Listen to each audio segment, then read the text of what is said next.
లూకాసు వార్త 5వ అధ్యాయం చదువుకుందామండి. జనసమూహము దేవుని వాక్యము వినుచు ఆయన మీద పడుచుండగా ఆయన గెన్నెసెరెతు సరస్సు తీరమున నిలిచి ఆ సరస్సు తీరమునున్న 2 దోణులను చూచెను. జాలరులు వాటిలో నుండి దిగి తమ వలలు కడుగుచుండిరి.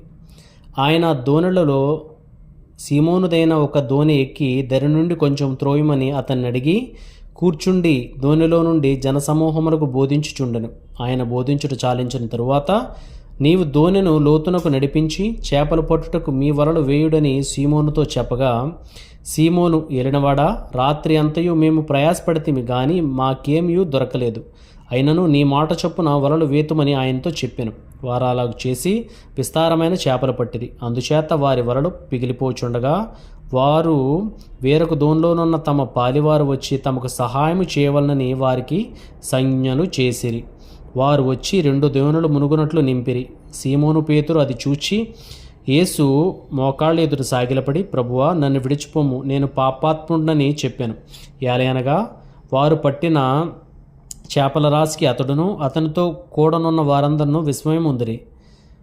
అలాగున సీమోనుతో కూడా పాలివారైన జబదయి కుమారులకు యాకోబును యోహానును విస్మయం ఉందిరి.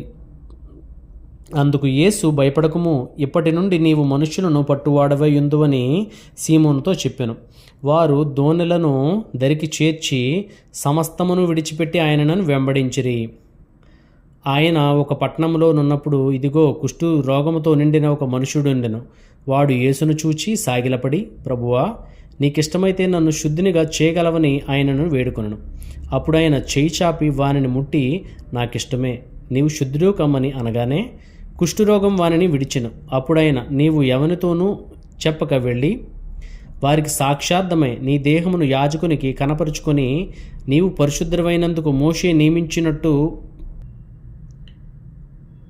సమర్పించుమని ఆజ్ఞాపించెను. అయితే ఆయనను గూర్చిన సమాచారము మరి ఎక్కువగా వ్యాపించెను. జనసమూహములు ఆయన మాట వినుటకును తమ రోగములను కుదుర్చుకొనుటకును కూడివచ్చుచుండెను.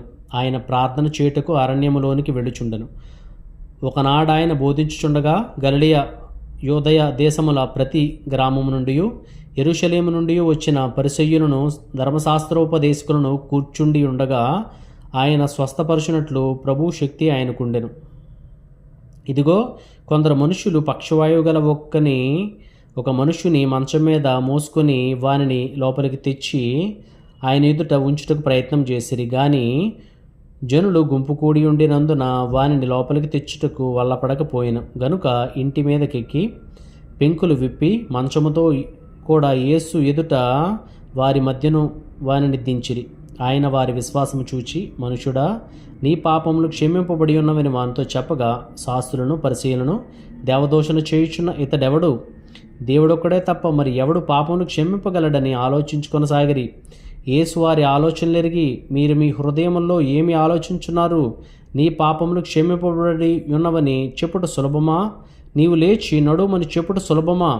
అయితే పాపములు క్షమించుటకు భూమి మీద మనుష్య కుమారునికి అధికారం కలదని మీరు తెలుసుకొనవలను అని వారితో చెప్పి, పక్షవాయువు గలవాని చూచి, నీవు లేచి నీ మంచమెత్తుకుని నీ ఇంటికి వెళ్ళుమని నీతో చెప్చున్నానెనను.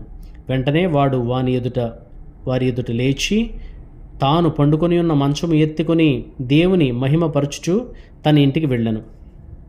అందరూ విస్మయం ఉంది, నేడు గొప్ప వింతలు చూచితమని దేవుని మహిమపరచుచు భయముతో నిండుకొనిరి. అటు పిమ్మట ఆయన బయలుదేరి లేవి అను ఒక సుంకపు మెట్టునొద్ద కూర్చుండి ఉండుట చూచి, నన్ను వెంబడించుమని అతనితో చెప్పగా, అతడు సమస్తమును విడిచిపెట్టి లేచి ఆయనను వెంబడించెను. ఆ లేవి తన ఇంట ఆయనకు గొప్ప విందు చేసెను. సుంకరులను ఇతరులు అనేకులను వారితో కూడా భోజనమునకు కూర్చుండిరి. పరిచయులను వారి శాస్త్రులను ఇది చూచి, సుంకరులతోనూ పాపులతోనూ మీరేలా తిని త్రాగుచున్నారని ఆయన శిష్యుల మీద శనిగిరి.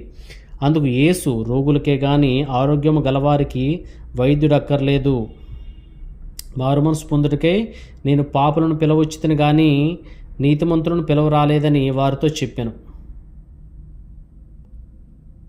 వారాయనను చూచి, యోహాను శిష్యులు తరచుగా ఉపవాస ప్రార్థన చేయుదురు, అలాగే పరిసయ్యుల శిష్యులను చేయుదురు, గాని నీ శిష్యులు తిని త్రాగుచున్నారే అని చెప్పిరి.